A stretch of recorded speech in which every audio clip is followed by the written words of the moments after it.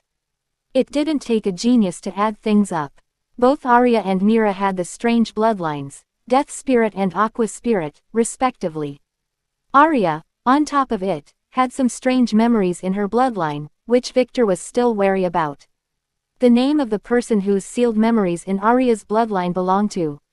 Victor finally asked. This would be the last question he could ask this month. And although he was sure of the answer, he had to ask it. Analyzing. 1 order points required. Less than yes greater than less than no greater than. Frowning, he was about to press less than yes greater than before pausing. Shit, he almost asked the wrong question. Cancel, the name of the person whose sealed memories in Arya's bloodline originally belonged to. He corrected his question. The memories were now Arya's after all. Analyzing. 100 order points. Required. Less than yes greater than less than no greater than. Hesitating, he pressed yes. Damn, his order points were growing thin. Record name. Amira. Victor had to pause. He expected that Kevo might have sealed her memories or something, but why were Amira's memories in Arya? Was this Amira the same lowly he knew? This made no fucking sense. Wait, Arya did have a Death Spirit bloodline. Although he was not sure, Victor began to get some idea what was going on, and he didn't like it one bit. Especially with it affecting both of his wives. Victor, are you okay? Margaret notices Victor's pale expression. Nothing, just a little tired, he said as he stood up. It has been a long day, so I am going to take a shower then go to sleep. Feel free to continue your party. He said, deciding it was okay for him to leave now. The little girls seemed a little reserved with him around after all. And he had a lot of things to think about. Oh, Margaret felt that there was something wrong about him, but decided not to press it. Young master, there is something I need to talk to you about. Hilda suddenly said. Oh, follow me to the study. Then, Victor, noticing her serious tone, walked out. Moments later, he left. I need to go check on something, Monica, as if thinking about something, quickly said before walking out of the dining room. Right, I have a script to review. Mira sneakily followed after her. I have work. Arya, blushing a bit, also followed them. Quote. Aren't you going to follow them? Elise, who looked at them leaving, asked, turning to Margaret, who was busy inspecting her gift with interest. Nah, I already ate my fill yesterday. Let the girls have fun. He wouldn't be able to enjoy himself to the fullest with me around anyway, she sighed before turning to look back as if she just remembered something. Hey, stupid maid, quickly go help your master bath, she ordered Alpha. Alpha shook for a moment, then turned and walked out while gushing her teeth. Damn it. Is there anything? Victor asked Hilda as soon as they entered the study. Usually, he left all things concerning the household to Margaret to manage, so Hilda, wanting to speak to him privately, felt strange. Young master, I need a favor.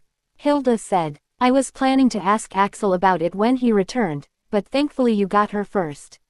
She said. This would make things easier. What? He asked. My daughter has just finished the family training, and needs to be drafted. I was hoping that you would make a call to let her come work here. Hilda asked. Daughter.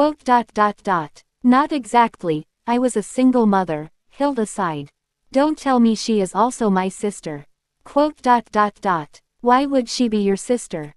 Hilda didn't follow through. Ah, nothing, who is her father? He asked. With everything going around him, he felt he needed to ask. He used to be one of Master Theodore's butlers. He was the one who assigned me here before, but he got into an accident and lost his life. You don't need to care about that bastard. Hilda hissed, clearly trying to hide some anger. Ah, I see. Is she pretty? Quote. Hilda sighed. She is not bad. She really hated for her daughter to be a plaything for some young master. That's why she never mentioned her before, but now, after knowing that Victor was a good guy, relatively speaking, she decided to ask for his help. Servants in the family didn't get to choose where to serve, but with Victor's elite heir status, he would be able to arrange the girl. Quote. Victor wanted to ask a little more, but looking at Hilda's uneasy face, he decided to keep it professional. What is your daughter's specialty? This was what was important for now. She studied law. She is pretty good at it. Hilda said proudly. Oh, can she manage a company? I am not sure. Well, we will figure things out. Victor nodded. Call Kai and tell him about it. Just make sure not to reveal any secrets to her before the girls test her loyalty. He finally said. I understand. Hilda nodded, squeezing her fist. Thank you, young master. Don't worry about it. Now, if that's all, I have a night duty to attend to. He said as he walked to the door. Ah, right. Tomorrow, I am expecting Iris and my half-brother Roy to come in with a few of his sisters. Lara and the girls will be here too. Make sure to prepare some refreshments. I understand. Hilda nodded as she watched him go. The young master in the shadows. C509. The Spirit Empire. System. Is that you? Tom sat in bed and asked in shock as a familiar screen appeared in front of him as soon as he woke up.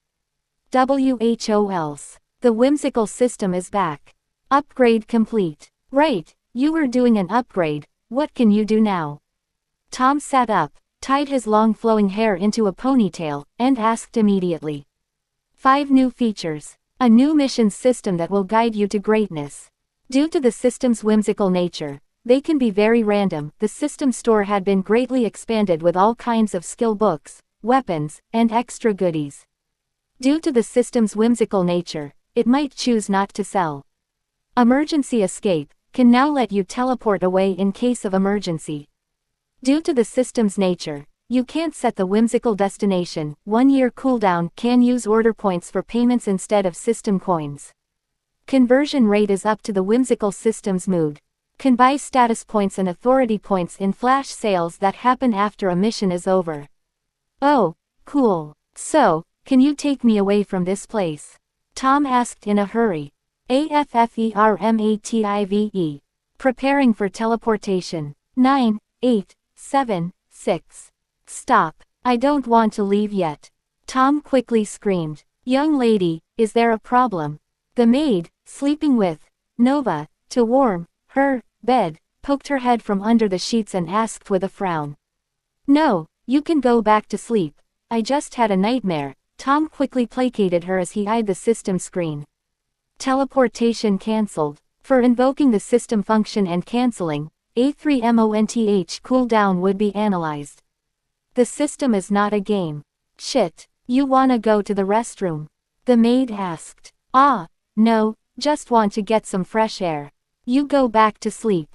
Damn it, Tom said as he hurried out of bed and walked out to the balcony before eyeing the system message again.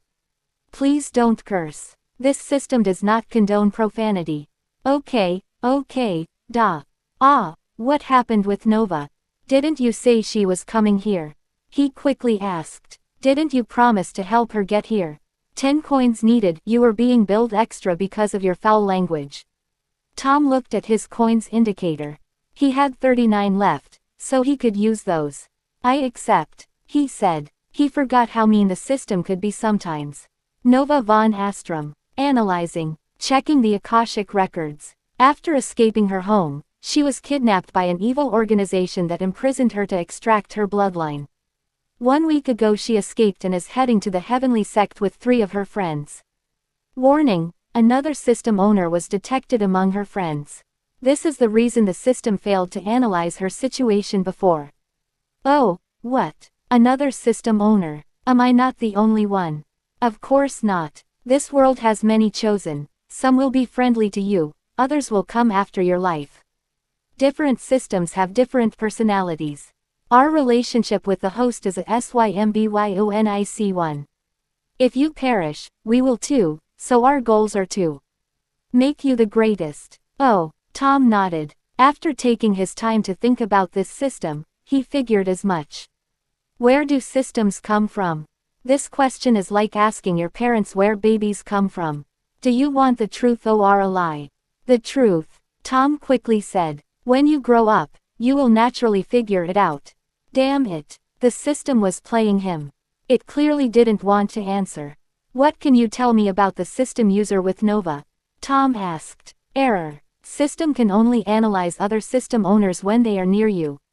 The only reason I discovered this one was that Nova's fate is very wrong, a proof of system tempering. Oh, Tom frowned. Will I have to face that guy later? Unknown, but he is on his way here. Here is a tip. He is not that strong. Just a weakling. When will they be here? Tom asked. The system was subtly telling him to take that guy out. Data extraction error. Too much interference. Quote. Tom sighed. Then let me look at the store. Affirmative. Almost immediately, a huge screen with all kinds of things appeared in front of Tom. Weapons, artifacts, skill books, pills, rare minerals, sex toys, it had everything. Damn it, it also had an awakening artifact. He really wanted to get that stuff, but sadly, the price was too high for Tom. 3,200,000,000 system points was not the kind of number he could even dream about. Wait, you sell elven girls, too? Tom asked, finally noticing the last entry. Freshly brought from another world. Price is 1,000,000 system points and 1,000,000 order points. Error, you can't afford it. No need to rub it in my face. Is there a way to get many points fast? Tom, feeling a little deflated, asked. Affirmative. Here are a few whimsically generated missions. Optional system mission. Title: Show the world. Find a way to join the grand tournament. Reward: 1,000 system coin plus 3 authority points plus unlocks the tournament mission tree. Failure punishment: none. Optional system mission. Title: The Truth. Find clues about the forgotten past of the world. Reward: 100 system coin plus 10 authority points plus unlocks the hidden mission tree. Failure punishment: none. Optional system mission. Title: I am the only real man on this mountain. COCKOLD the Heavenly Sect Master. Reward: 10 system coin plus 1 authority points plus exclusive sex toy. Failure punishment: none. Optional system mission. Title: I have the right to choose my gender. Castrate yourself using a dull blade, you can let others do it if you don't have the guts. Closing parenthesis. Reward: 10,000 system coin plus 10 authority points plus an LGBTQ flag to carry with pride. Failure punishment: none. Not that I will ever accept that kind of a mission, but why does it have to be a dull blade? Tom couldn't help but ask as he squeezed his legs together. Just imagining that was very disturbing. The system naturally had no answer. Let's look at the toys then, Tom said after some thinking. It was about time he began training that maid. Exclamation mark, exclamation mark, exclamation mark. After Victor satisfied all his wives who really missed him, taking a hot shower and finishing his overtime work of bullying Tom at the same time, he finally had time to think about all the things that were happening lately. You are still here, he asked as he walked out of the bathroom, eyeing Alpha, who was forced to stand in the corner and watch all the action tonight. You ordered me to just stand here, she spat angrily, her face still blushing from what she saw. I told you that you can join if you wanted, he said. Quote. She just looked away. She knew that he could have taken her at any moment, but the bastard wanted her to come to him on her own, and she was not going to do that. Never. Victor sighed. Follow me, or do you need to use the bathroom? Quote. She just glared at him. Go, make it quick, and after you finish, come find me on the roof. He said before turning and leaving. Bastard, he heard her cursing behind him, but didn't care. Climbing up, he found himself a seat on the mansion's tiled roof where he simply sat there observing the lights of Vane City on the horizon. He closed his eyes and let his soul synchronize with his other part with Lily. Unlike when in the other world, here it happened almost immediately without many problems. It took the new memories a few moments to finally sink in and let him open his eyes again. That guy again, he said to himself with a very dangerous glint in his eyes. Victor. Lily threw herself into Victor's arms as soon as she entered the soul pearl on her pendant. She had just gotten it back from Julian and found a good place to meditate, under the pretense that she was feeling very tired. Thankfully, she could enter this place while asleep outside, so it would count as paying back the skill activation penalty. It took a while. How did it go? Victor asked as he brushed her head. There were a few problems, but it should be fine. More importantly, there are a few things that I should tell you. She quickly said as she looked at him with complex eyes. There will be a change in our plans. Oh, explain one by one, he said, noticing a strange expression. Okay, she sighed as she sat in his lap. Let's start with the light stuff then. I didn't tell my family that we are married. What? Why? He asked. This was not according to their plan. The announcement of their marriage must have been used to first make her uncle less wary of her, as she would technically no longer be eligible to be the family head, and also to secure a communication line for Victor to secure their help for when the reckoning happened. Several reasons. The first would be that some people from my family might try to assassinate you. You being my husband would stop me from becoming the patriarch, so they would just get rid of you. I have not just an X-ranked fate, but also a class and a bloodline.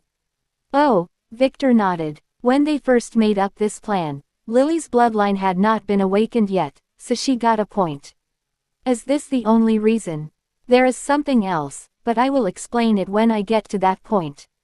Oh, something else, she quickly said. During the hearing, my stupid uncle entrapped me and I had to reveal a card. They know about that stupid rooster. He might come to you asking for the Davy Tothic feather. Oh, Victor frowned. Quote. It doesn't matter, I was planning to leak the info about it anyway, so it should be fine. He said. What do you mean? It was one of my backup plans. We might be able to defang your uncle using the summoning ritual, so it should be fine. Defang. I can't tell you now, I need to set up a few things first, Victor quickly said. All you need to know is that it will be okay. Oh, quote. Victor swallowed. Lily better not know what his plan was. Now, what else? Listen up. Lily took a deep breath. It's about the other timeline, not the one you were in, but a life before that. The one Mona remembered? Victor asked. He felt strange. He just learned about this from Alpha and was about to tell Lily about it. Exactly. Lily nodded. According to my calculations, it should be a timeline that diverged from ours 1,000 years ago.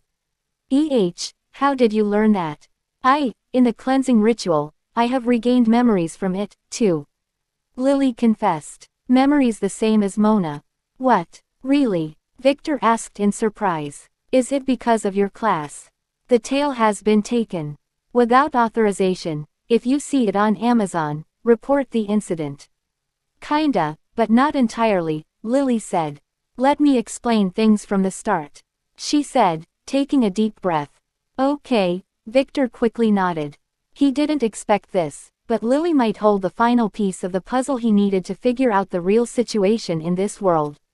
The other timeline, the zero timeline, as we should call it, was nothing like this one. In that world, the reckoning happened about 1,000 years ago. I am not entirely sure about the exact events, as very little remained of that era, but as to what would happen in this timeline, the world was overrun by all kinds of demons and invaders who came to exploit it, she said. The technology at that time was far below what we have now, but thankfully, without the over-reliance on firearms that would stop working, The world had enough warriors skilled in traditional weapons, so after the initial shock and taking some time to realize how the system worked, quite a few clans managed to awaken their bloodlines, then started to fight the invaders, who were too busy fighting each other to care about the primitive humans. By the time the invaders noticed them, the clans managed to become high-level enough to fend for themselves and carve a place for humanity to exist. Oh, those clans. Yes, many of them belong to the current oligarchs.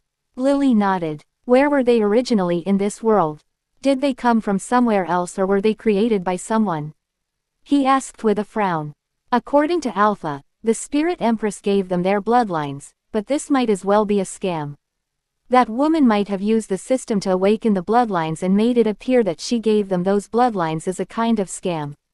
Unknown, but they should have some very old ancestors who had the specific bloodline. It was just dormant, only giving them minute enhancement in power and health before the reckoning. Most of them were really powerful and big clans, so that must have been the reason. Lily was not sure. You seem to know something. Alpha became a lord and learned a few things. She seemed to have inherited her family's memories from the last 1,000 years of something. What? Oh. That eternal spark. Lily exclaimed, realizing something. Did she? Yeah, she tried to rebel. I naturally kicked her ass. We'll talk about it after you finish. He sighed. Oh, okay. Lily nodded. Anyways, although the clans managed to fend off some of the invaders, those guys kept coming, and the situation of this world was very bleak. It was then that a hero emerged from one of the minor clans. In a span of a few years, she managed to become a lord and then unite the clans to form the first human empire. The Spirit Empire. The Spirit Empress. He interrupted. Yes, Lily said with a worshipping tone. By the time I was born, she was the undisputed hegemon in the entire world, ruling 30% of the world. Lily said in reverence. Only 30%. At that time, the world was divided between too many forces, all led by a lord-level leader. Some of them were not that bad, like the Heavenly Sect, the Inquisitor's Domain, or the Tranquil Kingdom.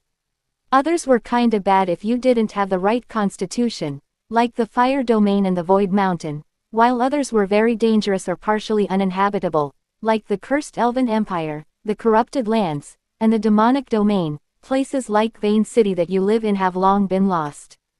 In fact, the current geography is nothing like what it had back then, as fights between those insanely strong powers tend to change many things, she sighed. Still, despite all of this, things became pretty balanced after each one knew his place. For about 300 years, most of the big wars stopped. Humans even began considering taking back some of the lands they lost. Sadly, before they could do anything, it happened. Lily frowned. I was merely 12 years old back then, just returning home after 5 months in the Imperial Academy. I could still remember how as soon as I arrived I saw my mother yelling at my father as the news of the gate falling reached Nest Castle. 5 Supreme Demos, who arrived from the outside, seemed to have secretly managed to unite the local demons and launch a surprise attack to take control of one of the world gates that were protected for the last 1,000 years, she said. It took everyone by surprise, and despite creating a coalition to try to regain the gate, we only managed to kill one of the supreme demons before our forces were completely exhausted. She sighed. For us, this was a complete loss as it was only a matter of time that the world would fall as that world gate they opened connected to the abyss, and the demonic corruption was unstoppable. Lily sighed. Victor frowned, remembering what he saw in Ismeralia. The main problem with demonic invasion was not the demon but the corruption coming from the world gates. After that, fighting was no longer possible as what little forces we had left were only enough to protect the ever-shrinking habitable lands, she explained with a heavy expression. With no other option, my master, the Sprite Empress devised a plan to first forge an X-ranked artifact, the Book of Time, and then use it to return to the past and stop the reckoning itself from happening. With the world beginning to fall, the other forces that had the required material had no choice but to cooperate. Your master? Victor asked, raising one eyebrow. Ah, yes. Lily nodded. My master. Every generation took one disciple from each of the 16 high clans. It was her way of solidifying her empire. She said. Each of those disciples was specifically groomed and was meant to rule over their clans in the future. She explained. Oh, in fact, you knew quite a few of them, like Mona, Zoe, that girl Harper, and even Gary's big sister Valerie. Lily explained. The oligarchs all belong to the supreme clans from back then. Victor frowned. What? Even Mona? Did she belong to some big family or something?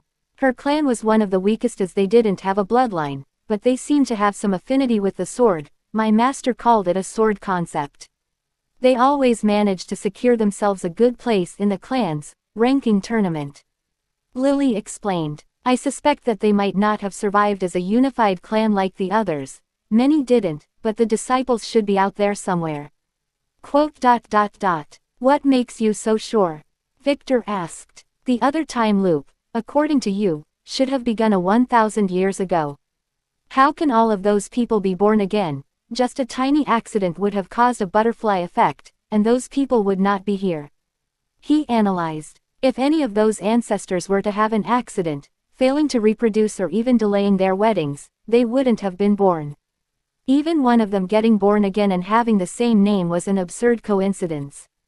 Ah, that's easy. Back then, each of us, her disciples, and even a few chosen representatives from the many forces who had S-ranked fate, cut a part of our own souls to create the time book.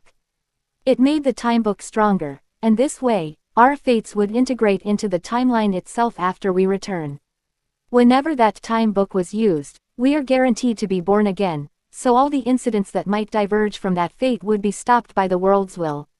She said. That's how my master explained it anyway. It was the compromise she made with the lords and different clans whom she needed to help. They didn't trust her enough to help her go back in time without some kind of guarantee that they would not be eliminated. She said. They made her swear a soul oath. Oh, Victor nodded. Although we were guaranteed to be reborn, our fates became weak, so if my guess is correct, Master had to use a fate-affirming ritual to strengthen them again and help us not only become Scions but also give us missions like guarding the world gates or defeating certain named daemons who would arrive later. It was the thing you heard the Fate Lord talking about. Yeah, Victor did remember that. The marks that were left behind were used to curse Lily afterwards. Me being the World Empress Fate you mentioned before is part of that. In the last tournament, I was the one who won, so my family was meant to be the rulers back then. She explained. Thinking about it, that's what really happened in your timeline. I just wasn't there, because of that bastard Fate Lord's betrayal. She hissed angrily. Maybe something went wrong, Victor said as he thought about many things. We knew the risks, she sighed. Her master explained things to her thoughtfully before. The ritual only gave them a 90% chance of survival. There was always the risk of not being born or dying young. According to Alpha, the Spirit Empress disappeared after about 100 years of her return.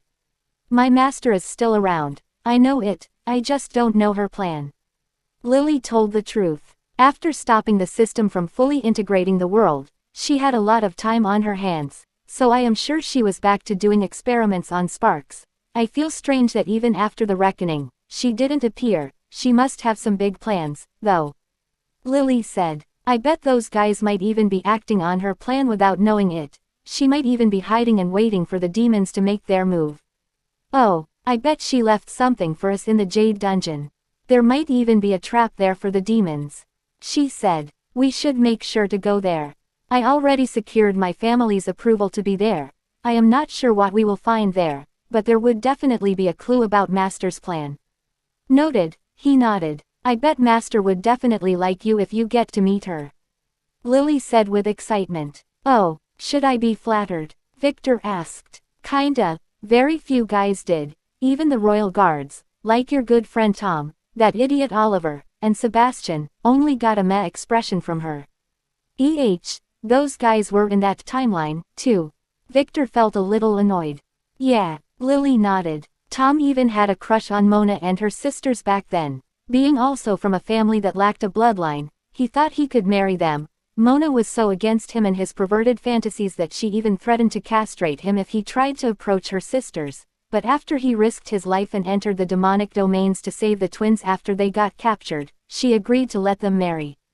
She sighed. Fate is mysterious like that, always connecting people in the strangest ways. Victor paused with a strange expression. The twins also ended up marrying that bastard in his past life.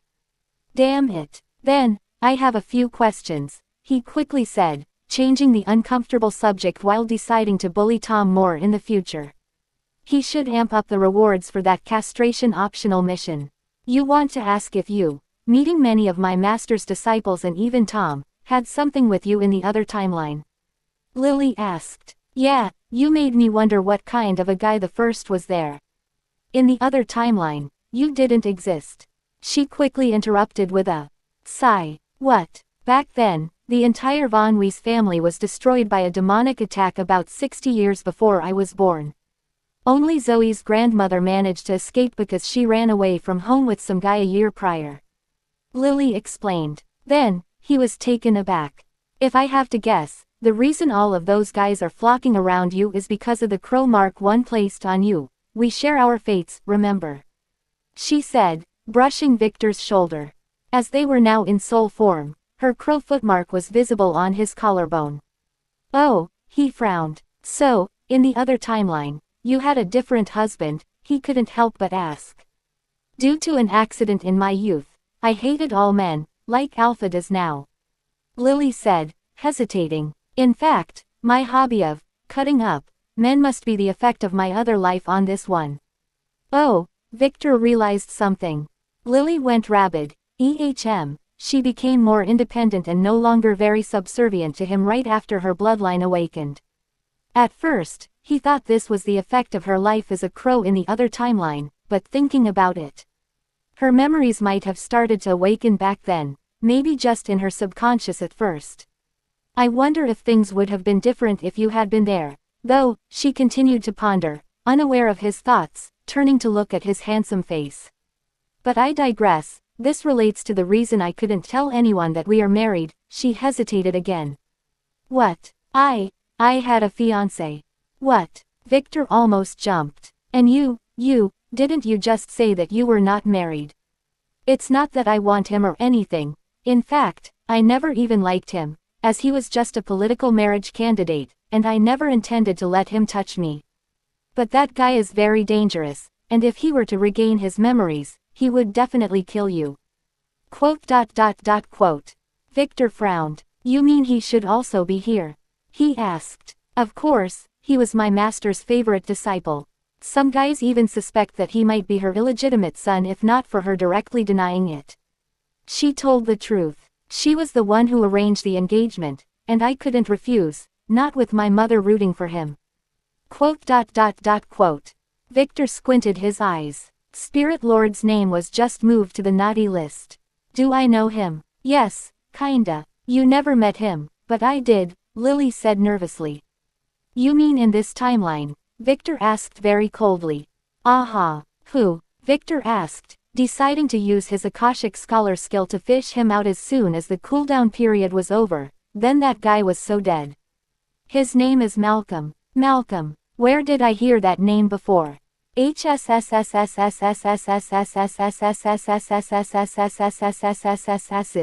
gasped as he remembered. It was that guy whom he read about his fate falling for Lily before, the same guy who tried to kill Axel. Fate was really a crazy thing. Wasn't he now with the Oblivion Lord? Could that lord have anything to do with the Sprite Lord? He did call her a birchbutt. Yeah, I know, Lily said nervously.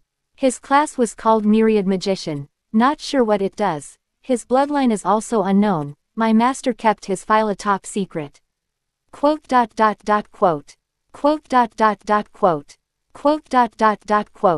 He will need to die, and I also need to investigate anything about him again.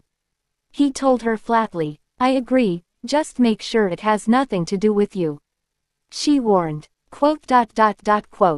Victor looked at her and nodded, hugging her again, making her at ease. Who else was there? People from your timeline? He asked, changing the subject. Most of the Scions you know were there, even that Liam guy, he used to be a knight working under me. She sighed, remembering what she did to him. Well, it was his fault for not respecting his superiors.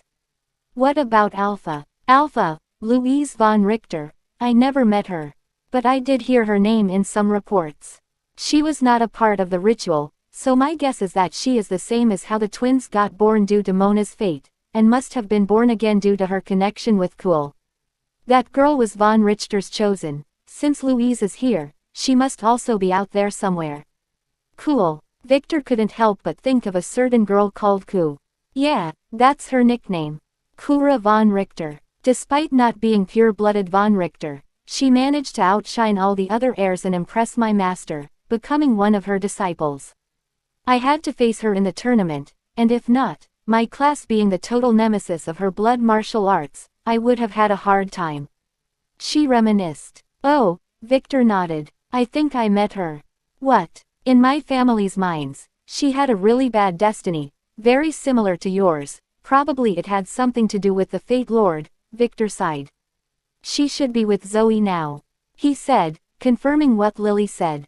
Fate was really a strange thing, with Ku ending up with Zoe out of all the people. What made him give her to Zoe instead of Mike or Alice back then? Alright, he wanted to see if he could make her a scion. Oh, Lily nodded, then pinched him. Ouch, what? Nothing, pervert, she spat, looking away. If this were the other timeline where women had much higher standing than men, thanks to her master's influence, she wouldn't have even let him look at some other girl, let alone have a harem. It was just too late for that now. Well, at least she had part of his soul all for herself. He sighed. What about Hannah? Never heard of her. None of your harem other than the twins rings any bells. She told the truth. Is there a reason for asking this? She asked, noticing his strange expression. You, Alpha, and the twins have strange golden fate threads connecting you to me. None of the other girls has it, he told the truth.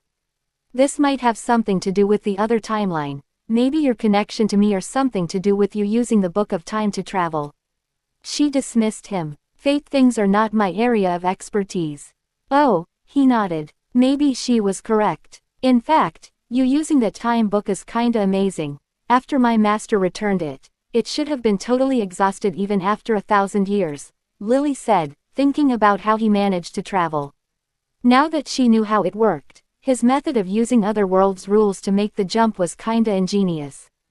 That's why it only worked for 1 second. No one would have thought that you could use it like that to return like you did. She added. Victor nodded. This would explain why it was left in the royal library. Yeah, is there anything else you wanna ask me about? A few. What about the lords?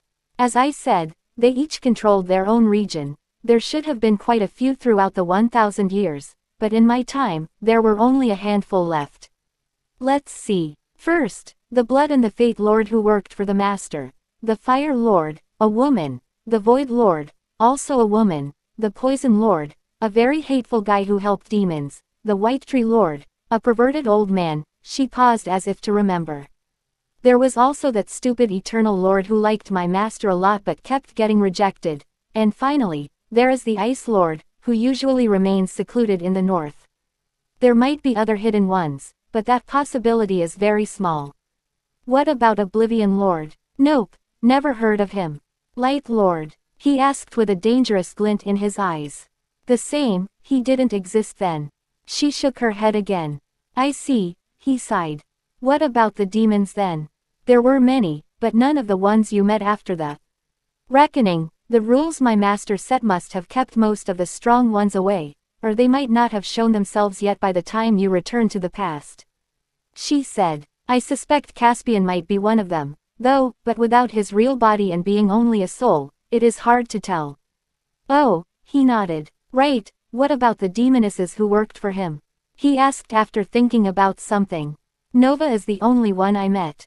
She was the same as the other timeline, Lily hissed. She betrayed humanity and joined the Twilight Demon. That bitch, it was she who entrapped me in the end and caused me to get captured.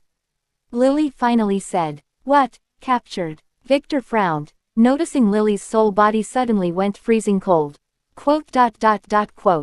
Lily paused. I didn't want to tell you this. She hesitated.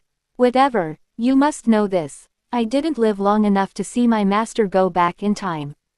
A month before the ritual's date, I was invited by Nova, who told me Solara, her cousin and my fellow disciple, wanted to meet me in secret. It was a trap by that Twilight demon. He knew my master was up to something and advised the plan to capture me, sacrificing many of his hidden pawns in the process, she hissed angrily. What did? He paused as he felt her begin to shake. You don't need to know. Lily buried his head in his shoulder, making him realize that some things he shouldn't ask about. Until the end, though, I told him nothing. Oh, Victor could feel her shaking. Let's just say that when I meet him again, he would dream of dying only one time. Quote. Noted. Just make me a list of everything I should know about for later. I will keep an eye out for you, he said, also writing the name Twilight Demon on his naughty list. Right on top. Wait, could Twilight have something to do with the Light Lord? Just a random thought, it would mean that there was fate between them after all. I will be counting on you, she nodded as she relaxed in his arms. Being near him was really the best cure for her. Now, let's hear the stuff you know, she said, changing the subject. Oh, should I tell you the stuff I heard from Alpha or from Amira? There is also something about Arya and Myra's bloodline that I need to ask you about. Wait. WHO is Amira. Oops, he forgot Lily didn't know about that one. Another timeline. Really? Zoe asked in an unbelieving tone as she followed Mona with Ku through the ruin. After being here for more than a week, they slowly left the cave-like environment they were in before and entered a very strange and surreal place. It was an infinite ground, forests and mountains just like outside. One might forget that they were in a cave if it were not for the strangely foggy lit ceiling above them. It felt like some kind of nebula, the kind you see in deep space photos. It had many strange things like shiny crystals, some weird-looking mushrooms, and the casual giant monolith that littered the lands. If it were not for Mana acting like she knew the way around, warning them not to touch things, and explaining all about the monsters they encountered, they wouldn't have dared to enter such a place. In fact, she was warned by Uncle Falcon to be extra careful of sudden environmental changes, as they might get lost. But Mona seemed to know her way quite well. Thanks to that, the experience point they have gained was not something anyone could scoff at. The two of you, with me and a few others, were disciples under the one who led our world, her lordship, the Spirit Empress. We were called the Saintesses, she chuckled as she said it. It was as if she found the name a little funny. Quote. You still don't believe me, don't you? Mona sighed. Well, it doesn't matter. What you need to know is that the world in the other timeline was under a fierce invasion by forces from other worlds. We were losing the war, and losing was an understatement. We were being crushed. In the end, our master used a separate measure and used the time book to return to her youth in an attempt to fix her old mistakes and maybe manage to defeat the supreme demons and the three horrors, or at least prepare the world for their coming. Supreme demons. Three horrors? Zoe asked. Mona had been telling them all about her adventures in the other timeline and how they were both best friends and each other's rivals. It sounded like some kind of a fantasy. Remember those names? The Dawn Demon, the Twilight Demon, the Dusk Demon, the Midnight Demon, and the Zenith Demon. Those were the enemies that caused human defeat in the end, she said. Adding to them, the Doombringer, Ardelian the Rule, and the Astral Horror. Those are the three horrors, she said with some fear in her eyes. Those guys I mentioned were so overpowered that even our master couldn't help but fear. All we can do is to stop them from entering our world. Mona explained as she got to the ground as if she had found some trace. The guy we are pursuing, Mr. X, I suspect that he is the Zenith Demon.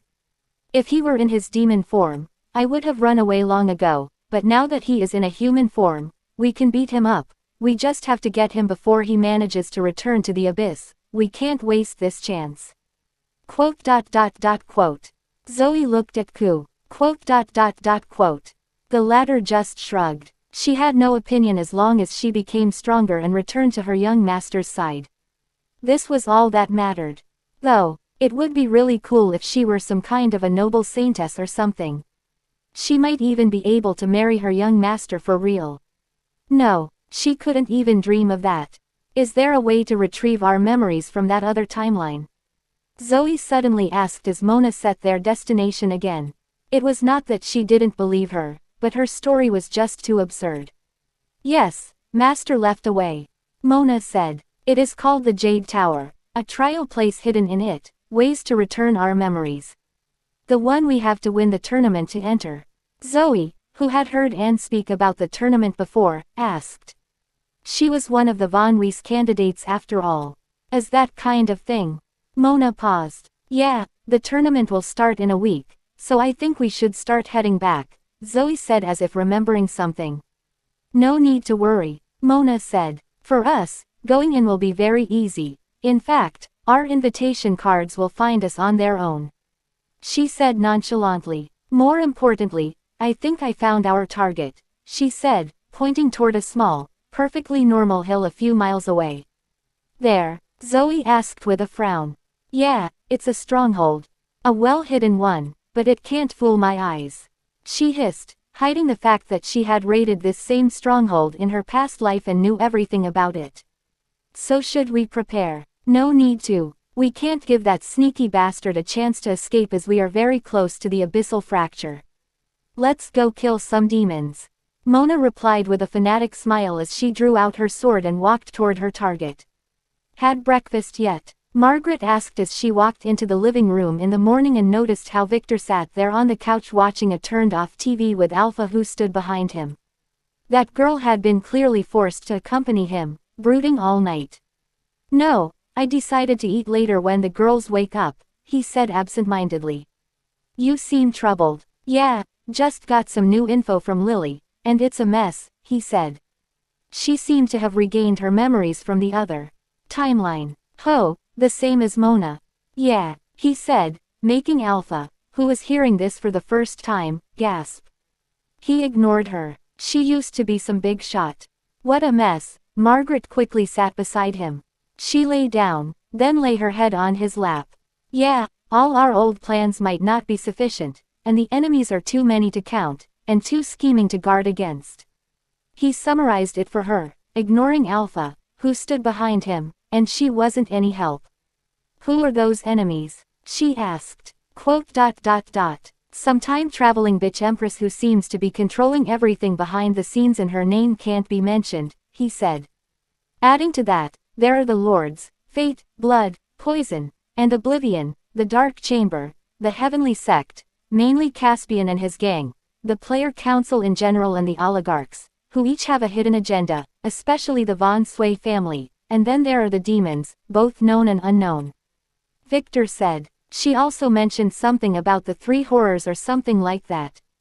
Horrors. Yeah, there are 3 that would cause the world to almost go instinctively. First, the Doombringer, which is apparently a hive mind zombie fungus or something that would affect humans and even demons. There is Ardelian the Rule, who seems to be some crazy runaway system administrator who had his own agenda. And lastly, there is the Astral Horror. You don't need to worry about that one for now, I will check it later to see if it can be used. Oh, could it be Astron? It is Astron, he said as he brushed her hair with his fingers. Cool. Alpha, who heard them, wanted to ask who the fuck Astron was, but decided not to. Victor would definitely make her do something inhuman in exchange for that info. Anyways, all of those guys are not our enemies in the traditional manner, but could definitely be someday. He said as he twirled a lock of her crimson hair around his finger. Zoe, Mona, Ku, and even Lily might no longer be 100% reliable, he said. He had a feeling that this was the case ever since Mona recognized Lily, and now he confirmed his guess. Who is Ku? He just pinched her cheek. Whatever. Just make sure she is vaccinated before bringing her home, she pouted. No need to be salty, she is a nice girl. In fact, she should be Alpha's distant cousin or something. What? Both girls asked. Alpha was a moment away from cursing out loudly. First Hannah, now this Ku. Did he plan to bring her entire family to be a part of his harem? She couldn't help but imagine last night's scene. Victor with her great-great. She quickly shook her head to erase the disturbing thought. We'll tell you about her later, he sighed. Anyways, I don't think they would betray me,